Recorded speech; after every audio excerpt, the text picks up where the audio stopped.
در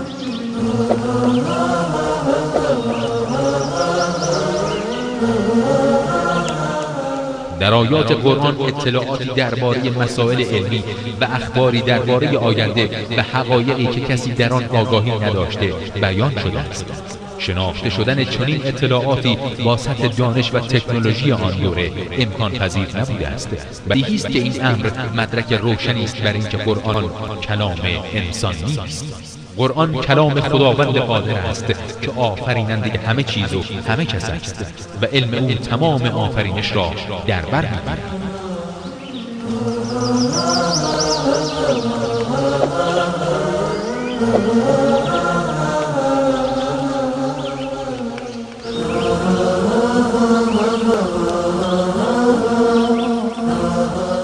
مرحبا صد مرحبا بر این کلام مستعان، صوت قرآن کرد منور تا قیامت این جهان. آن کلام سرمدی که نور قلب مؤمن است، حکم قرآن را به گوش دل شنو ای نوجوان. حکم قرآن را به گوش دل شنو ای نوجوان. مرحبا صد مرحبا بر این کلام مستعان، صوت قرآن کرد منور تا قیامت این جهان. آن کلام سرمدی که نور قلب مؤمن است، حکم قرآن را به گوش دل شنو ای نوجوان. ای محمد صد سلام بر تو ز گلزار برین، از خداوند کریم و از ملائک اجمعین. چون بشر کرده نجات از برکت تو بالیقین، حامل قرآن شدی از نور رب العالمین. حامل قرآن شدی از نور رب العالمین. مرحبا صد مرحبا بر این کلام مستعان، صوت قرآن کرد منور تا قیامت این جهان. آن کلام سرمدی که نور قلب مؤمن است، حکم قرآن را به گوش دل شنو ای نوجوان. آن کلام سرمدی که نور قلب مؤمن است، تا به محشر از تجاوز حرفش ایمن است. وعده خلاق بی چون است به حفظ این کلام، عاشقان را نور چشم و عارفان را محسن است. عاشقان را نور چشم و عارفان را محسن است. مرحبا صد مرحبا بر این کلام مستعان، صوت قرآن کرد منور تا قیامت این جهان. آن کلام سرمدی که نور قلب مؤمن است، حکم قرآن را به گوش دل شنو ای نوجوان. در ماه مبارک رمضان یک شخص به فراموشی روزه میخوره، به فراموشی روزه میخوره، آب نوشید، غذا خورد، یک رین یاد از آمد که الله اکبر من که روزه داشتم. این چه کار شد؟ ایر میگن نسیان، ایر فراموشی. برای از این نه کفاره نه قضایه. متوجه باشین، نه قضا نه کفاره، روزی از هم درست و صحیحه. در حالتی که آبم خورده، نانم خورده، بالاخره آب نوشیده، نان خورده، خب سیر فراون هم اگر خورده باشه بعد از به یاد از آمد، این نه قضا داره نه کفاره داره نه روز دیگری، روزی از این سر جا خونه. این میگن نسیان، فراموشی. خطا چیه؟ فرق نسیان تا فرق خطا متوجه باشیم. ربنا بار الها، پروردگارا، ولا تحمل علینا اصرا، ای الله سنگین نکن بر ما، به اصطلاح بار نکن بر ما، اصرا بار گرانی، کما حملته علی الذین من قبلنا، چنانچه که حمل کردی یا بار کردی بر او کسانی که من قبلنا پیش از ما بودن. یعنی امتهای گذشته. چگونه امتهای گذشته؟ امتهای گذشته خیلی در عرصه‌های فقهی بر اینا خیلی سختی بود. مثلا در امت حضرت موسی علیه السلام اگر لباس بینماز میشد به شستن پاک نمیشد، جایی که بینماز شده مگر کسی قاچی میکرد. این سختگیری بود دیگه. پس به این ترتیب توبه زمان حضرت موسی علیه السلام این بود که باید شخص خرمه کشت. توبه هم این بود که خرمه کشت. اما به امت پیامبر اکرم صلی الله علیه و سلم خیلی تخفیف شده. لباس تو نجس میشه، برو بشور. گناه کردی، معصیت کردی، قطران اشک بریزان و گریه کن، ندامت، پشیمانی و بالاخره دیگه به او گناه دست دراز نکن. خدای تبارک و تعالی توبه تو میپذیره و قبول میکنه. به این طریق کما حملته علی الذین من قبلنا، چنانچه که بر گذشته ها حمل کردی بارهای سنگینر، ای الله بر ما دیگه حمل نکن، یعنی ایت سنگینی ها نیار. ربنا بار الها پروردگارا ولا تحملنا ما لا طاقت لنا به، ای الله بر ما نگذار کاری که طاقت در از ما نداشته باشه. یعنی کاری که طاقت نداریم ای الله او کار بر ما چکار کن، او کار حمل نکن و او کار ندی. مثلا در اوائل 50 وقت نماز، مثلا در شب معراج 50 وقت نماز و بالاخره رد و بدل و گفتگو تا 5 وقت نماز رسید. خب اگر 50 وقت می بود 100 وقت نماز می بود، درست شاید میتونستیم، اما از طاقت بیرون بود دیگه. سال 1 ماه رمضانه، اگر سال به 12 ماه روزه می بود، درست شاید امکان داره میتونستیم، ولی از طاقت بیرون بود. طاقت به کار داره در این قسمت. همین که پیامبر صلی الله علیه و سلم بحث حج رو گفتن، یک صحابه استاده شد گفت یا رسول الله هر سال حج فرضه؟ چهره رسول الله تغییر کرد. فرمودن که شما چرا تو سوالا بی جای میکنی؟ همین سوالا بیجا امتهای گذشته به سختی ها رسان. رسول الله بعد فرمودن گفتن اگر 2 مرتبه دیگه شما اصرار کنین که هر سال آیه نازل میشه که بالاخره هر سال یک مشقتیه، در طول عمر 1 مرتبه حج فرضه. پس بناهن انسانهای مؤمن و شایسته در صدر اسلام اینا چی دعا میکردن؟ صحابه این دعا میکردن که بار الها پروردگارا ولا تحملنا، بر ما دیگه نگذار اوت کاری که ما لا طاقت لنا، طاقتی نیه برای ما بهی به او کار. واعف عنا، درگذار از ما ای الله، عفو کن. واغفر لنا، بیامرز ما را. وارحمنا، رحم کن بر ما. خب چرا؟ انت مولانا، تو مولای ما هستی. تو کسی هستی که صاحب اختیاری در زمین و آسمان. لله ما فی السماوات و ما فی الارض. تو ذاتی هستی که ولا یعوده حفظهما و هو العلی العظیم.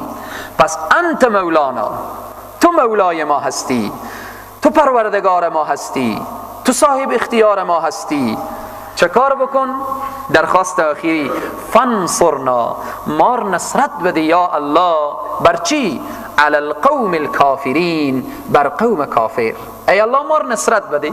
حضرت امام فخر رازی رحمت الله علیه در تفسیر خمین میگن که منظور از اینی که فانصرنا علی القوم الکافرین اینه که ای الله مار نصرت جنگ، نصرت مناظره، نصرت گفتگو در تمام بخش ها خدای چکار کن مار نصرت بده. اگر کافر خود ما روبرو میشه به مناظره، یا الله مار نصرت بده. اگر کافر خود ما به جنگ روبرو میشه، یا الله مار نصرت بده. اگر کافر خلاصه میایه به مکر و حیله که بالاخره داره، ای الله مار به مقابل پیروز بگردان که مکر و حیله از او چکار بشه؟ خنثی بشه. فانصرنا علی القوم الکافرین، ای الله تو مار نصرت بده. این بود آیات اخیر سوره بقره که در اخیر سوره وقتی که خوانده میشه فانصرنا علی القوم الکافرین، آمین گفتن هم جواب این سوره و طریق مسنونه کسی که باز بگه آمین، چون آمین معنای امینه که ای الله تو دعای ما را مستجاب کن. چند نکته به طور خلاصه و فشرده ارتباط به این آیات و این سوره اشاره میکنیم و بعد دعا میکنیم. آیات اخیر سوره بقره خیلی فضیلت داره. از این آمن الرسول تا اخیر در حدیث آمده که اگر کسی شب این آیات بخونه و بخوابه، این آیات بخونه بعداً بخوابه، چکاره؟ همین شب مثل اینه که تا صبح به عبادت بوده، تا صبح به عبادت بوده. یعنی تهجد خوان که تهجد میخوانه، اگر این شخص هم نظر به مشکلات نتونست تهجد رو بخوانه و همین آیات رو خوانده بود، الله سبحانه و تعالی مزد و ثواب همون تهجد رو برای از این شخص میده. پس این یک فضیلت از این آیات اخیر که انشالله عادت بدیم برای خونایی که حفظ ندارن این دو آیه اخیر سوره بقره رو حفظ کنیم که انشالله این چقدر ثواب که آدم شب بخونه و بخوابه، ثواب قائمین شب، یعنی کسانی که شب زنده داری میکنن این ثواب از آن خود کسب کنه. حدیث دیگه پیامبر صلی الله علیه و آله میفرمایند کسی که اول سوره بقره یعنی آیات اول از الف لام میم و بالاخره تا اولئک هم المفلحون این آیات رو بخونه و این آیات اخیر رو بخونه و آیت الکرسی رو بخونه، الله سبحانه و تعالی از همه شرورها و شرها و بدیها او چه کار میکنه؟ او حفظ میکنه.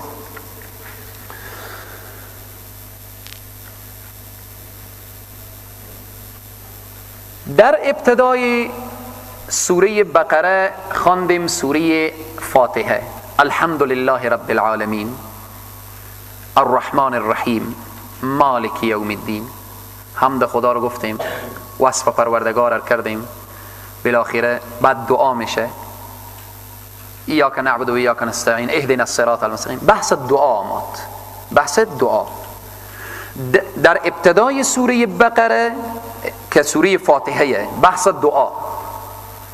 در وسط سوره بقره و اذا سألك عبادی عنی فإنی قریب اجیب دعوت الداع اذا دعان. باز هم در وسط سوره بقره بحث دعا آمد. در اخیر سوره بقره باز هم دعا آمد، ربنا لا تؤاخذنا ان نسینا و اخطأنا. این چی نکته میخواد به ما برسانه؟ اینه که اول ای انسان اگر میخوایی که مشکلات تو حل بشه رجوع بکن به سوی خدا، رجوع کن. احکام زیادی به داخل سوره چی؟ بقره آمد، بحث طلاق آمد، بحث نکاح آمد، بحث جهاد آمد، بحث قصاص آمد، بحث خلع آمد، بحث شیرخوارگی آمد، بحث معاملات آمد، بالاخره همین اکثر احکام به داخل سوره بقره بیان شد. این به این معنیه که وقتی که اگر در طلاق میخوایی به مشکل گیر کنی، در بیع و شرا مشکل گیر کنی، در عرصه نکاح، در عرصه سیاست، در عرصه جهاد، در عرصه چی؟ همین بیعایی که گفته شد، احکاماتی که گفته شد، به اینا که به مشکل گیر کردی باز رجوع کن به سوی خدا، دعا کن، دعا کن، خدا مشکلت رو حل میکنه. الدعا مخ العباده، دعا مغز عبادته، مغز عبادت دعایه. فذکرونی اذکرکم، الله میگه من یاد کنین که من شما یاد کنم. نکته سومی که اول سورم دعا، بحث عبادت، و اول سوره بقره هم که وقتی خوانده آخر میگه یا ایها الناس اعبدوا، عبادت کنید. آخرم به وسط هم میگه الهکم اله واحد، باز میگه الله لا اله الا هو الحی القیوم. به اینجا هم میگه دعا ربنا لا تؤاخذنا ان نسینا و اخطأنا، بحث مؤمن بهی. اینا مسائل عبادیه دیگه. اما بحث قصاص مسئله سیاسیه، بحث ازدواج و نکاح و طلاق و اینا بحث های خانوادگی شد. بحث دین و اینها گفتیم امور انتظامیه. خب سیاست آمد، سیاست آمد، قصاص سیاسته، حدود سیاسته. خب حج باز بحث عبادته. مسئله خانوادگی آمد، مسئله بیع و شرا و مسائل انتظامیه و اینها آمد. این نکته ما اشاره کنه که ای انسان، اول سورم بحث عبادت، وسط سورم بحث عبادت، آخر سورم بحث عبادت. متوجه باش که کل احکامی که خوندی همه عبادته. از سود دست بکشی عبادت کردی. حکمت و نظامی که قصاص را پیاده کنه و حدود الهی پیاده کنه، او حکمت عبادت کرده، او نظام عبادت کرده. در عرصه طلاق صبر و حوصله از خود نشان دادی که بین دو فامیل طلاق نیامد. بین زن و شوهر جدایی نیامد عبادت کردی. نکاح به طریق شرعی صورت میگیره عبادته. همه اینها ببینیم، مسئله انفاق عبادت، طلاق پس عبادت. یعنی نیه که کسی طلاق بده عبادت کنه. چگونه؟ کسی از طلاق خودداری کنه، بین دو فامیل مهر و محبت ایجاد کنه که طلاق نشه. اگر یک وقت هم طلاق آمد و طلاق به طریق شرعی، طلاق سنت احیا بشه، این هم عبادته. طلاقای امروزی بیان کردیم گفتیم اکثرا بدعت و بالاخره اینها. اگر طلاق هم به طریق شرعی باشه عبادته، نکاح هم به طریق شرعی باشه عبادته، بیع و شراء به طریق شرعی باشه عبادته، قصاص هم به طریق شرعی باشه عبادته، جهاد هم به طریق شرعی باشه عبادته، همه احکامات اسلامی به طریق شرعی و قرآنی باشه عبادته. این مفسرین میفرمایند که ابتدای سوره عبادت، وسط سوره بحث از عبادت، انتهای سوره عبادت. این در سر میده که کل احکاماتی هم که به این سوره بیان شد، هر کس به طریق شرعی و اجرا کنه چه کاره؟ عبادت. خدای تبارک و تعالی همه ما و شما را عامل به قرآن بگردانه. الله سبحانه و تعالی توفیق بده که از احکام قرآن و از این آیاتی که ترجمه شد و تفسیر شد برداشت درست و صحیح بنماییم. اللهم صل علی محمد عبدك و نبیك و رسولك النبی الأمی و علی آله و صحبه وسلم. اللهم إنا نسألك الهدى والتقى والعفاف والغنى. اللهم إنا نسألك العفو والعافية والمعافاة الدائمة في الدين والدنيا والآخرة. بار الها پروردگارا اونهایی که طلب دعا نمودن، یا الله مریضی دارن، مریضشان را شفای عاجل و کامل عنایت بفرما. بار الها پروردگارا مسافر دارن، مسافرشان را صحیح و سالم به آغوش گرم خانوادهشان برسان. بار الها پروردگارا اگر اسیری دارن که در کنج زندان، خدایا پروردگارا سبب خلاصی را، وسیله خلاصی او را تو فراهم بساز. ای الله او را با آغوش گرم خانواده برسان. خدایا پروردگارا اونهایی که به جرم دین اسیر شدن، خدایا پروردگارا برایشان صبر و استقامت عنایت بفرما.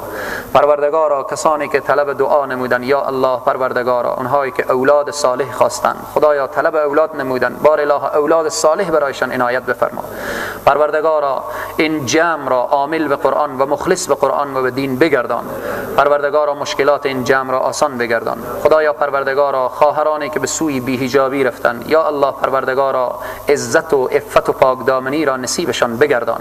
پروردگارا در این جمع هر کس خواسته داره، یا الله پروردگارا به طریق شرعی هست، خدایا پروردگارا او را به آرزویش برسان. بار اله پروردگارا بر طلاب دارالعلوم عالی انصار علم و عمل و اخلاص عنایت بفرما. خدایا اینها را عالم ربانی بگردان. خدایا پروردگارا اینها را عالم مخلص به دین بگردان. پروردگارا همه ما را چند روزی که در دنیا هستیم با ایمان زنده داشته باش، با ایمان بمیران و با ایمان زنده بگردان. بار اله پروردگارا کسانی که مکر دارن، حیله دارن، خدایا میخواهند اسلام را نابود کنن و بر اسلام ضربه وارد کنن، خدایا اونها را هدایت کن. خدایا هدایت کن. خدایا اگر قابل هدایت نیستن اونها را محو و نابود بگردان. پروردگارا به برکت سوره بقره، به برکت آیه قرآن، حرف قرآن، بار اله پروردگارا کسانی که بر پی تخریب دین و وطن ما هستند، یا الله پروردگارا اونها را هدایت کن و اگر قابل هدایت نیستن خدایا اونها را خار و ذلیل و محو و نابود بگردان.